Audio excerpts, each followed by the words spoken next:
You ask Tiger to solve.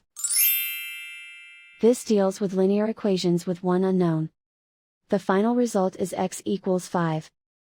Let's solve it step by step. Group all x terms on the left side of the equation. Subtract 20x from both sides. Group like terms.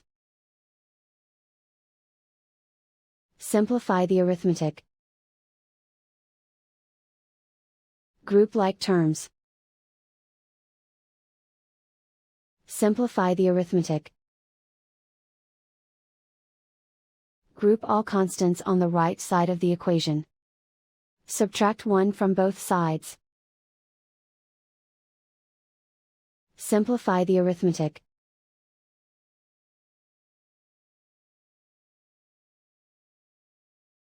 Isolate the x. Divide both sides by -3. Cancel out the negatives. Simplify the fraction. Cancel out the negatives. Find the greatest common factor of the numerator and denominator. Factor out and cancel the greatest common factor. And so the final result is x equals 5.